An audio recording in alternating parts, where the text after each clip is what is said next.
Assalamualaikum warahmatullahi wabarakatuh. Di video sebelumnya kita telah mempelajari keberadaan ori sebagai titik awal terjadinya peristiwa replikasi DNA. Di video kali ini mari kita pelajari bagaimana proses replikasi DNA terjadi baik di prokariotik maupun di eukariotik. Namun, sebelum kita mempelajari bagaimana proses replikasi DNA terjadi, mari kita ingat sejenak bagaimana struktur dasar dari DNA. DNA yang termasuk ke dalam asam nukleat terdiri atas 3 komponen utama. Yang pertama adalah gula ribosa, lebih tepatnya deoksiribosa, karena dia kehilangan satu oksigen. Gula deoksiribosa termasuk gula pentosa karena dia terdiri atas 5 karbon. Karbon pertama di sini, karbon kedua di sini, karbon ketiga di sini, karbon keempat di sini, dan karbon kelima di sini. Selain gula pentosa, komponen selanjutnya adalah gugus fosfat yang berikatan dengan karbon nomor 5 dari gula tersebut. Kemudian komponen selanjutnya adalah basa nitrogen. Basa nitrogen di DNA kemungkinan ada 4 macam, bisa sitosin, bisa guanin, bisa adenin, ataupun timin. Pada struktur yang tertera di slide ini, yang tertera adalah sitosin dan guanin. Yang sama-sama basa nitrogen ini berikatan dengan karbon nomor 1 dari gula pentosa di dalam DNA ini. Dan yang seperti kita ketahui, DNA itu biasanya unting ganda meskipun tidak selalu unting ganda. Dan setiap unting memiliki 2 ujung, yaitu ujung 5 dan ujung 3. Kenapa ini disebut ujung 5? Karena atom yang paling pinggir atau paling ujung di sini adalah atom nomor 5. Ini ya, atom nomor 5 yang berikatan dengan gugus fosfat. Sedangkan di ujung satunya, atom yang paling luar atau paling ujung adalah 3. Dan ketika berada di ujung, atom karbon nomor 3 ini berikatan dengan gugus OH, sehingga dikatakan sebagai ujung 3OH bebas. Sehingga di sini bisa kita katakan DNA unting ganda selalu terdiri atas 2 ujung. Yang pertama ujung 5, yang kedua adalah ujung 3. Dan yang seperti kita pelajari, ketika DNA ini membentuk unting ganda, maka unting ganda tersebut bersifat antiparalel.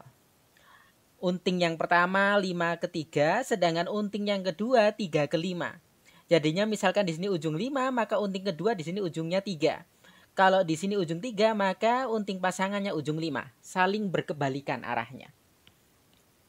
Dan ketika kita belajar replikasi DNA, kita nanti akan mengetahui salah satu karakteristik dari sintesis DNA. Sintesis DNA itu selalu terjadi dari arah 5 ke 3. Sehingga di sini ada tanda panah ya. Ini panah yang menunjukkan perpanjangan rantai DNA ketika dia akan bereplikasi. Arahnya selalu dari ujung 5 ke 3. Maksudnya adalah DNA baru, nukleotida baru ditambahkan selalu di ujung 3. Jadinya penambahan di sini.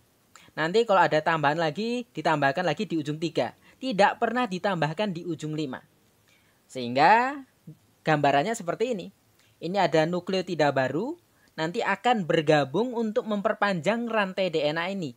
Bergabungnya adalah di ujung 3OH bebas. Nanti dia akan berikatan dengan gugus fosfat dari nukleotida yang baru ini.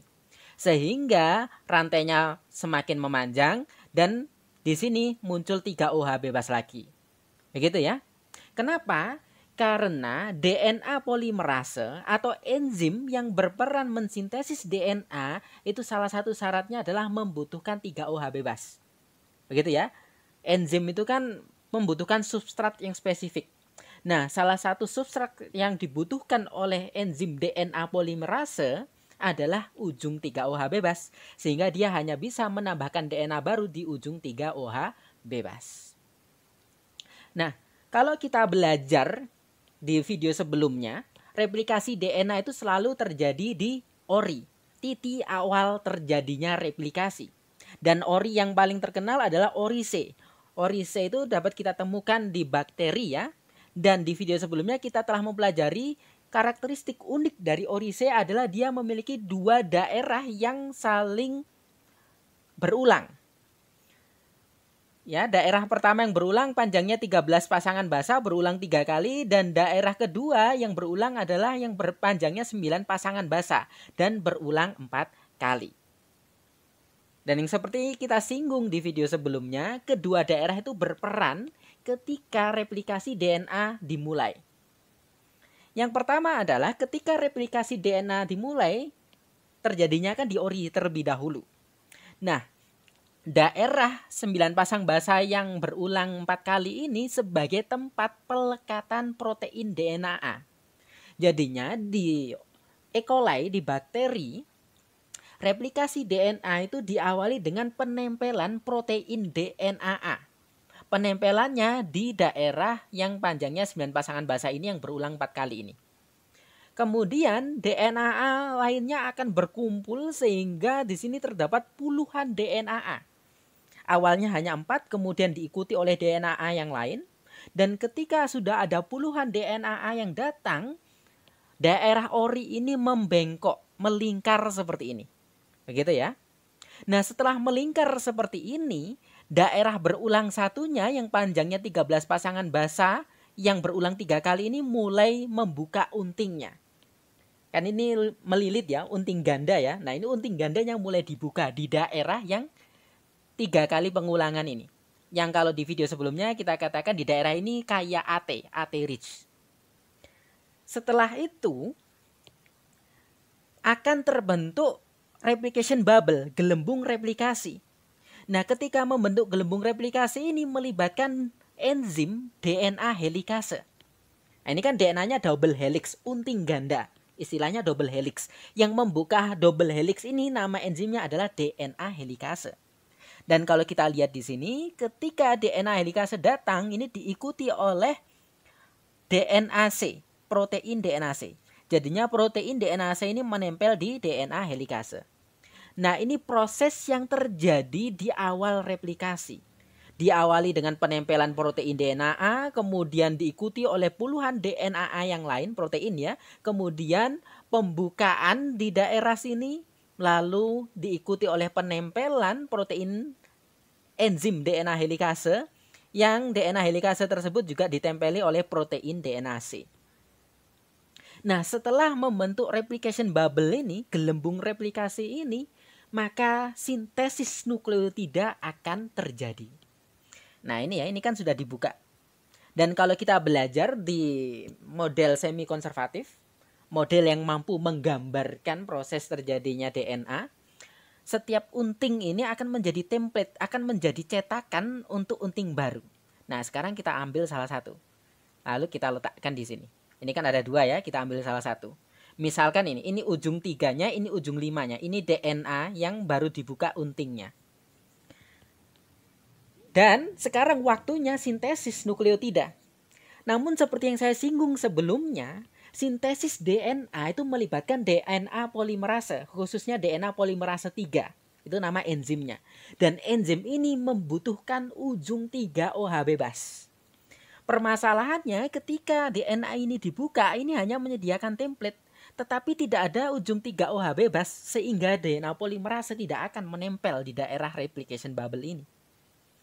Untungnya berbeda dengan DNA, RNA itu dapat langsung disintesis tanpa membutuhkan 3-OH bebas. Oleh karena itu, setiap sintesis DNA selalu diawali oleh sintesis RNA segmen pendek. Nah, sintesis RNA segmen pendek ini melibatkan enzim yang namanya primase. Nah, ini enzim primase. Enzim RNA primase ini fungsinya mensintesis RNA segmen pendek, dan RNA segmen pendek ini dikenal sebagai RNA primer. Dengan demikian ya, sintesis DNA selalu diawali dengan sintesis RNA primer terlebih dahulu. Kenapa? Untuk menyediakan ujung 3-OH bebas ini. Begitu. Seperti yang saya katakan tadi, DNA itu tidak bisa ujuk-ujuk langsung mensintesis segmen tanpa keberadaan ujung 3-OH bebas. Berbeda dengan RNA yang bisa langsung mensintesis rantai tanpa keberadaan ujung 3-OH bebas. Sehingga sintesis DNA selalu diawali dengan sintesis primer yang merupakan RNA. Dan sintesis RNA primer ini membutuhkan enzim primase. Nah, kemudian ini semakin diperpanjang ya. Ini diperpanjang sedikit, namun tidak terlalu panjang. Begitu. Nah, itu yang terjadi ketika replikasi bermula. Sekarang kita lihat gambar di sini. Ini merupakan struktur dari DNA di bakteri. Bentuknya sirkuler. Kemudian di sini ada titik ori, titik terjadinya replikasi pertama kali. Dan kalau di E. coli kita kenal ini sebagai ori C tadi itu.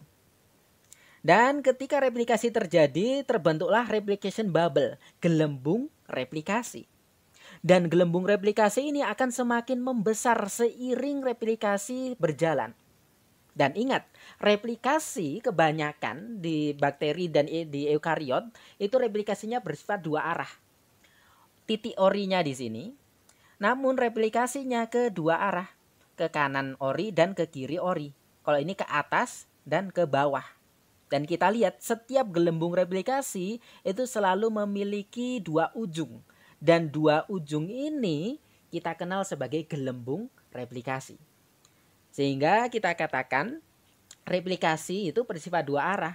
Ketika ada ori, kemudian nanti replikasi akan menuju ke dua ujung garpu replikasinya. Nah, karena gelembung replikasinya semakin membesar, maka garpu replikasinya ini akan semakin berjalan. Begitu ya. Nah, sekarang ini tapi ada masalah. Seperti yang saya sampaikan di awal tadi, DNA unting ganda itu kan selalu bersifat antiparalel. Yang satunya arahnya 53, satunya arahnya 35. Demikian pula pada DNA sirkuler ini. Satunya arah 53, satunya arah 35. Dan DNA kalau replikasi bersifat dua arah. Sekarang saya ambil yang salah satu ujung dari garpu replikasi ini. Saya perbesar. Nah ini ya, ini template-nya warna biru. Satunya ujungnya 5/3. Kemudian yang satunya ini ujungnya 3/5. Jadinya kok saling antiparalel seperti ini ya. Kemudian anggap saja orinya di sini, di bagian sini. Sehingga ketika terjadi replikasi DNA akan membentuk dua unting baru. Nah, jalannya seperti ini. Selalu ke garpu replikasi. Seret, ya, ke arah kanan semua ini. Namun permasalahannya adalah, nah kalau yang di bawah ini betul arahnya 5/3. Namun yang atas ini, karena template-nya 5/3, maka arahnya ini 3/5. Padahal seperti yang saya katakan tadi, DNA itu bisanya disintesis dari arah 5/3 karena membutuhkan 3 OH bebas. Lah kok di bagian atas ini sintesisnya 3/5. Kenapa? Apakah memang terjadi kesalahan? Ternyata jawabannya tidak. Meskipun kelihatannya dua-duanya menuju ke arah kanan sehingga dikira yang bagian bawah ini 5/3, yang di bagian atas ini 3/5, sebetulnya yang di bagian atas ini sintesisnya juga 5/3 juga. Namun sintesisnya segmen pendek-pendek. Nah, ini gambarnya. Disintesis dulu 5/3 pendek. Kemudian disintesis lagi 5/3 pendek. Disintesis lagi 5/3 pendek. Sehingga disintesis pendek-pendek namun arah keseluruhan tetap ke arah kanan. Sehingga kelihatannya arah sintesisnya 3/5. Bingung? Sekarang coba saya perbesar. Yang bawah ini ya kan lancar tadi. 5/3. Nah, yang atas ini dia disintesis dengan arah seperti ini. Nah, tetap 5/3. Tetapi pendek-pendek. Kemudian, nah disintesisnya berlanjut seperti ini. 5/3, 5/3. Terus bawahnya lagi 5/3. Sehingga kalau secara keseluruhan kelihatannya karena saking cepatnya sintesis DNA kelihatannya ke arahnya 3/5. Nah, segmen-segmen pendek ini dikenal sebagai fragmen Okazaki. Begitu ya. Dan dan unting di sini dikenal sebagai unting lagging strand. Unting lagging, unting yang tertinggal ketika replikasi DNA. Karena sintesisnya pendek-pendek. Sedangkan yang di sini namanya leading strand. Leading itu kan memimpin.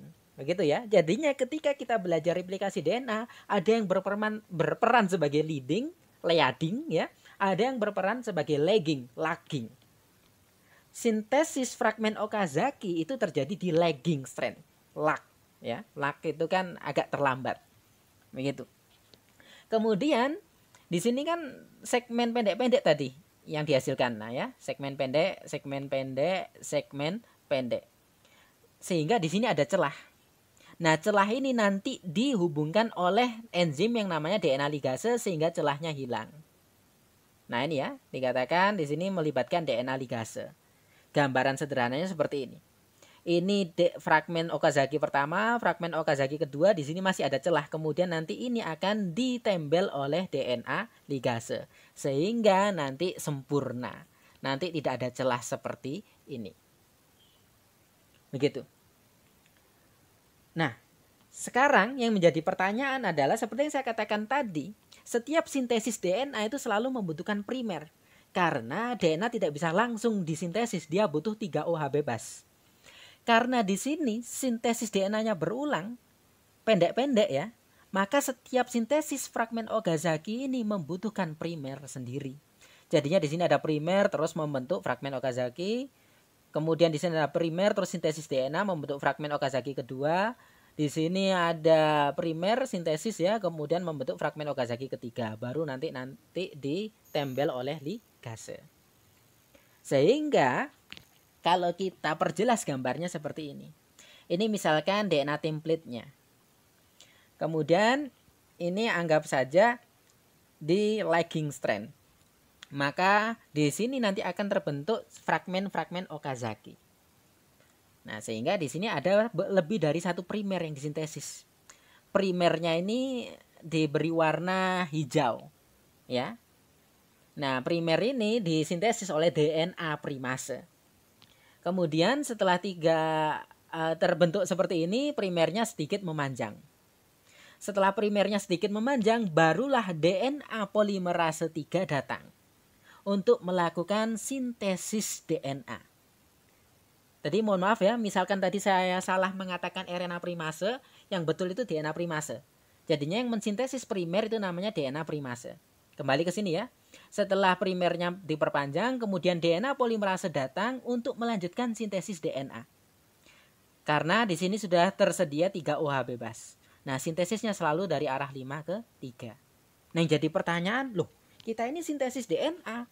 Lah, primer itu kan RNA. Masa hasilnya nanti untingnya selang-seling DNA RNA? Nah, jawabannya adalah primer ini nanti dihilangkan. Nah, yang berperan menghapus primer adalah DNA polimerase 1. Jadinya DNA polimerase 3 fungsinya mensintesis DNA. Sedangkan DNA polimerase 1 fungsinya menghilangkan primer. Nah, menghilangkannya dari belakang sini.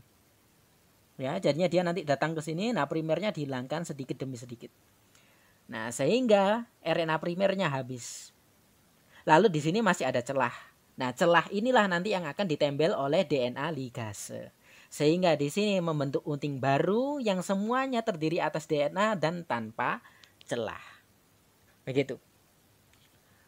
Dan seperti yang saya singgung tadi, ketika replikasi dimulai akan melibatkan DNA helikase untuk membuka unting ganda, membuka double helixnya. Nah, peristiwa pembukaan ini membutuhkan ATP sebagai sumber energinya. Namun, selain DNA helikase, ketika unting gandanya dibuka, maka DNA juga membutuhkan protein yang dinamakan SSB. SSB itu single strand break. Protein ini berperan melekat ke unting yang baru dibuka ini. Kenapa kok unting yang baru terbuka ini harus ditempeli protein SSB agar tidak membentuk hairpin seperti ini? Seperti yang kita ketahui, unting DNA itu kan tersusun atas basa nitrogen, AA, T, GC, TG, dan sebagainya. Dan A dengan T itu kan komplement, jadinya dia bisa berikatan membentuk 2 ikatan hidrogen. Guanin dan sitosin juga dapat berikatan secara alami membentuk 3 ikatan hidrogen. Nah, misalkan di sini ada daerah A, kemudian di sini ada daerah T, maka nanti dia bisa berinteraksi sehingga untingnya akan membentuk belokan-belokan seperti ini. Kemudian daerah adenin di sini berikatan dengan timin di sini. Misalkan di sini ada guanin berikatan dengan sitosin. Nah, bentukan seperti ini dikenal sebagai hairpin atau bentukan struktur ikat rambut karena seperti ikat rambut wanita. Begitu ya. Agar tidak terbentuk hairpin membutuhkan protein SSB agar basa-basa nitrogen yang komplementer di sini tidak saling melekuk dan berikatan. Nah, selain protein SSB, replikasi DNA juga membutuhkan protein atau enzim yang dikenal sebagai topoisomerase. Seperti yang kita pelajari ya, DNA pada bakteri itu kan bentuknya sirkuler.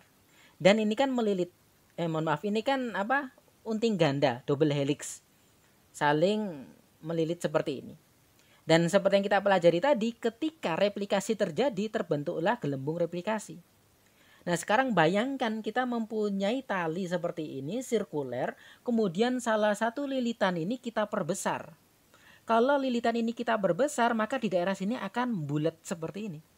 Nah, membulatnya ini, istilahnya, ruwetnya seperti ini dikenal sebagai positif supercoil. Agar tidak terbentuk positif supercoil, maka ketika sebelum replikasi, maka ini harus diputar. Ya, harus diputus terlebih dahulu salah satu untingnya, kemudian diputar 360 derajat selama beberapa kali agar tidak terbentuk ruwet seperti ini. Nah, enzim yang berperan memutar DNA agar tidak terbentuk positif supercoil itu adalah topoisomerase. Secara umum topoisomerase itu ada dua macam. Topoisomerase 1 dan topoisomerase 2. Bedanya secara umum adalah kalau topoisomerase 1 itu hanya memotong satu unting DNA kemudian memutarkan DNA tersebut, sedangkan topoisomerase 2 memotong 2 unting DNA. Itu beda sederhana antara isomerase 1 dan isomerase 2. Sehingga di sini ya, selain helikase, selain primase, selain protein SSB, ketika replikasi juga membutuhkan topoisomerase. Sehingga kalau secara sederhana digambarkan seperti ini. Ketika DNA direplikasi, unting gandanya dibuka. Siapakah yang membuka? Yang membuka adalah helikase. Helikase yang sudah ditempeli oleh ini, DNA B. DNA B apa DNA C? Kita lihat agar tidak salah. Oke, sebentar ya. Nah, di sini ya. Nah, DNA B itu nama lain dari DNA helikase. Nah, DNA B ini ditempeli oleh DNA C. Nah, sekarang kita kembali ke ringkasan gambar struktur replikasi DNA tadi. Nah, di sini ya. Yang membuka unting ganda adalah DNA helikase atau DNA B. Itu protein ya, namanya protein DNA B. Nama lainnya helikase. DNA B ini ketempelan DNA C, sehingga namanya kompleks DNA B DNA C protein. Kemudian selain helikase yang ketempelan DNA C, pada replikasi DNA juga melibatkan primase. DNA primase yang mensintesis primer. Primer ini adalah segmen RNA yang akan mengawali peristiwa sintesis DNA. Sintesis DNA sendiri membutuhkan DNA polimerase 3. Kemudian setelah replikasi terjadi, RNA ini segmen primer ini harus dibuang. Yang membuang adalah DNA polimerase 1. Setelah primer dibuang, maka sisanya hanyalah DNA. Ini contohnya di sini. Di sini awalnya ada primer, kemudian primernya sudah dibuang oleh polimerase 1. Sedangkan yang ini masih proses pembuangan.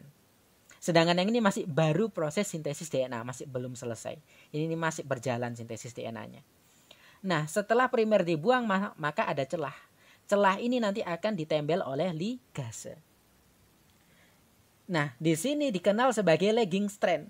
Di lagging strand ini terbentuk segmen-segmen fragmen Okazaki. Sehingga primernya yang dibutuhkan juga banyak. Di sisi lain, di salah satu unting, sintesisnya 5/3. Dan tidak terbentuk fragmen Okazaki. Nah, strand di sini, unting di sini dikenal sebagai leading strand. Selain protein-protein, enzim-enzim yang terlibat di sini, kita juga melibatkan topoisomerase sehingga tidak terbentuk supercoil. Begitu ya. Oke.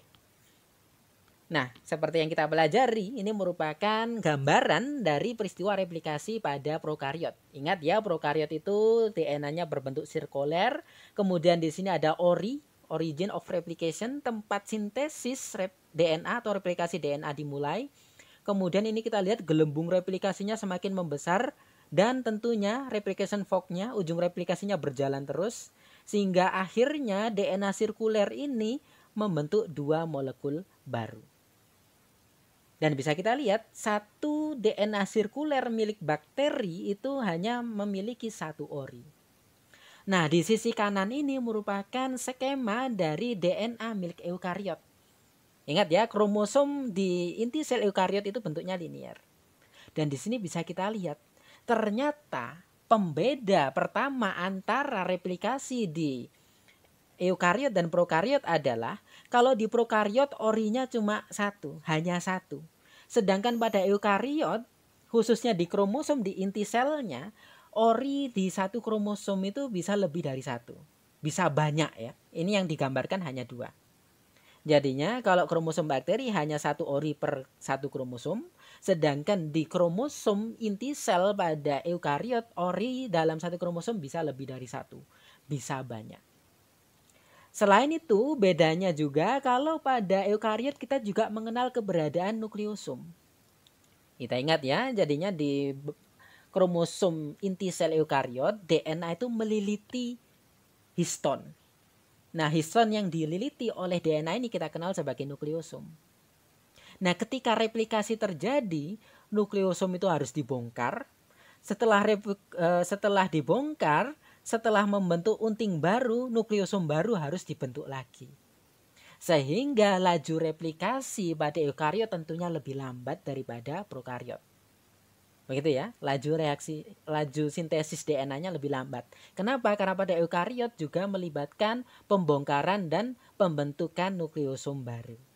Di sini bisa kita lihat pembentukan nukleosom baru ini melibatkan beberapa protein. Protein pertama adalah nukleosom assembly protein yang disingkat sebagai NAP1, NAP1, yang fungsinya membawa protein histon dari sitoplasma ke inti sel. Setelah sampai ke inti sel, maka histon ini akan dibawa oleh kromatin assembly factor 1 atau CAF1 yang nanti akan dibawa ke sini dan akan menempel di protein yang namanya pCNA. Nah, pCNA ini nanti yang akan terlibat dalam penyusunan nukleosom. Begitu ya. Nah, itu penjelasan terkait proses replikasi DNA pada eukariot dan prokariot. Mohon maaf. Terima kasih atas perhatiannya. Pada video selanjutnya mari kita pelajari proses transkripsi. Mohon maaf bila ada kesalahan. Assalamualaikum warahmatullahi wabarakatuh.